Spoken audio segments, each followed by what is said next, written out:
Hi, I am award-winning author Christine Rose. My husband and I wrote a book called Rowan of the Wood. Thank you very much, Rachel, and everyone over at Bitten by Books for having me here today and doing a video interview with me. It's always fun for me to do it via video. First question, what are the most challenging and rewarding aspects of writing? Having your story read and loved by readers is, of course, probably the most rewarding aspect of writing. The most challenging aspect of writing is definitely the marketing. While making videos like this for awesome websites like Bitten by Books is a whole lot of fun, what you don't see are the hours and hours and hours on the outside of planning, marketing, blogging, scheduling, tweeting. I love to tweet. Constantly marketing. What kind of research did you have to do to create the story world for Rowan, and how much of your research was used? I did do extensive research for some aspects of Rowan Wood, especially in the Gallic language, which I still can't pronounce really anything of Gallic correctly. We researched some Celtic myths, research into what was worn in the 6th century, what existed in the 6th century, making sure that as we followed Fiona's path through history that we were calling the countries by what they were known as then. So there's like all these little things that we've got to make sure and fact check, especially when we're talking about, 1400 years of history. It is fantasy, but it's woven in with some actual historical events as well as some mythology from especially the Celtic lands. These are my research and background notes, timelines for Rowan of the Wood, right here. See it all? And this is Rowan of the Wood. So that kind of gives you an indication of the amount of research that goes into behind a book and all the things you've got to keep up with, especially as we're going throughout history, trying to keep the timeline straight and everything else. So definitely considerable amount of research. Okay, there's that. What do you feel are the benefits of the new electronic readers like the Kindle or the Sony reader to the environment? I think that the Kindle and Sony readers and electronic readers like that is probably going to, number one, save the publishing industry, and number two, help save the trees, because they print hundreds of thousands of books. The bookstores can return them to the distributors and to the warehouses. The warehouses can return them to the distributors, and the distributor can return it to the publisher, but the publisher can't return it. So all those books go to waste. Ultimately, even books of Twilight are going to be ultimately thrown out at some point because they've printed so very many of them. And it's just a waste of paper. Hopefully they're going to at least be recycled. Especially for newspapers and magazines is going to be a big difference, because really a newspaper, one day and you throw it away. Magazines, maybe a couple weeks, 1 month, and you throw it away. Hopefully, again, recycled. Not okay. People will start reading books on them, and definitely reading newspapers and magazines and periodicals on them, especially since, the media is getting their news from the internet these days. So, really. I think that electronic readers are going to have a positive impact for authors and publishers. Authors can get royalties from electronically sold books just as much as they could get royalties from printed books. The difference is the overhead is a lot less, because you don't have to pay for the printing, the ink, the shipping, the etc. The distributors and warehouses might suffer a little bit, but the publishers won't, because they won't be putting out as much money, we hope, in printing books that will end up in the trash or the recycling bin. And they'll be able to transmit them electronically, which is going to be really great for our very instant gratification society, because people will be able to instantly download them on their Kindle or Sony reader or whatever electronic reader they have and read them.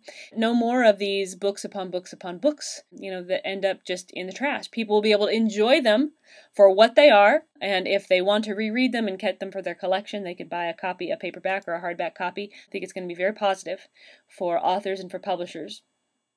And for the trees. This is a long interview. What made you decide to write a young adult children's fiction versus another genre? Do you see yourself staying with young adult or branching out? And what kind of challenges does writing towards this particular age group pose? Some of the challenges was being able to keep overt sexuality out of the book, even though Rowan and Fiona had waited for 30 years living next to each other, studying to be druids, to be wed, and to come together on their wedding night, and so there was a lot of built up heat, passion between them. And so really had to downplay that for young adult, I believe. It's actually a really nice little tragic romance story, kind of mixed in with a modern day magical adventure tale. Because of some of the issues, because of some of the existential discussions, because of the romance, although it's been officially categorized as a young adult book, it is urban fantasy, paranormal romance that is appropriate for ages 9 to 99. Can you tell the readers about your unique travel coach? You'd be talking about the Geekalicious Gypsy Caravan. Here it is right here. And it's bad frickin' ass. We were dedicating our lives this year to marketing the book and to promoting the book around the country, driving around the country. We thought while we were driving, we were missing out on all those opportunities to get Rowan of the Wood in front of people if we just drove around without, with a blank RV. It's almost like a moving billboard, but it's far more attractive than any billboard. It's more like a circus caravan.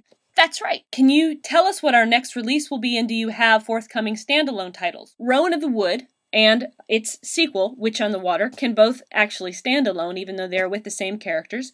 And Witch on the Water is the next book that will be out. We're in final revisions for it right now. Hopefully it will be out later this year. For now, we're focusing on the rest of the series with these same characters that you meet in Rowan of the Wood. Of course, you will be meeting a few more in Witch on the Water. And the third book is tentatively called Fire of the Fae.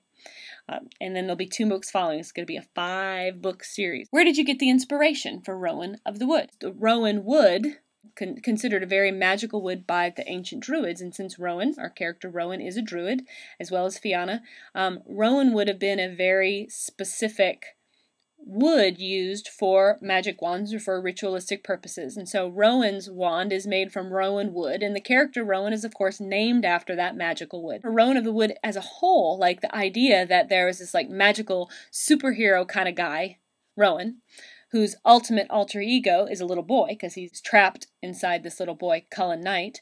That idea came to me in December 2005, and I started thinking about what was it about stories like Batman and Superman and Spider-Man and Harry Potter and The Hobbit and Lord of the Rings, all these kind of fantasy, magical, or tragic hero stories. What was the common element? And it just hit me to have this kind of magical superhero, kind of a merge between the magical and the superhero. And that's how I came up with Rowan of the Wood. Was it hard working with your husband on the book? Did you get into any arguments over characters or plot? Who won? Well, I won, of course. We didn't really get into any arguments, but since it was my story, my concept to begin with, anything that kind of deviated too far from my vision, the decision deferred to me. He is very well read in the fantasy genre, so he steered me away from many cliches that I may have otherwise fallen into. And he introduced some subplots and peripheral characters that really filled out and made the story what it is. I love working with my husband. He loves working with me. We just love each other. It's really pretty great working together, and we do get along really well. How do you keep track of your world building, and do you have a tried and true system? If you could shapeshift, what animal would you be and why? I'd be a WereMoose because they are big and have big, beautiful noses, and they're powerful, and they are vegetarian. You would messily devour vegetation of all types. That's right. I've read that you're working on developing a series for television. Can you spill any details? Well, actually, it's kind of hush-hush, but we are in preliminary talks with a Hollywood producer. That's all I can say. Would you say that you're a stereotypical Scorpio? Honey, you have no frickin' idea. Baby, I'm it tenfold. I'm a triple Scorpio. Moon in Scorpio, rising sign in Scorpio, born in Scorpio. I'm a mess. Mood swings.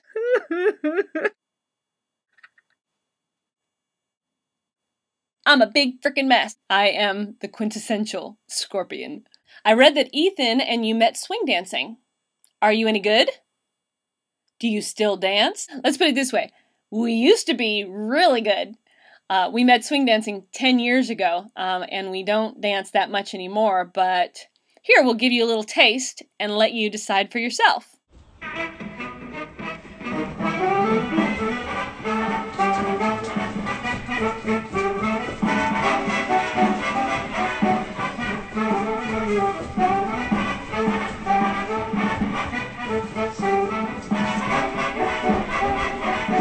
What is your favorite quote of all time? George Bernard Shaw. Life isn't about finding yourself. Life is about creating yourself.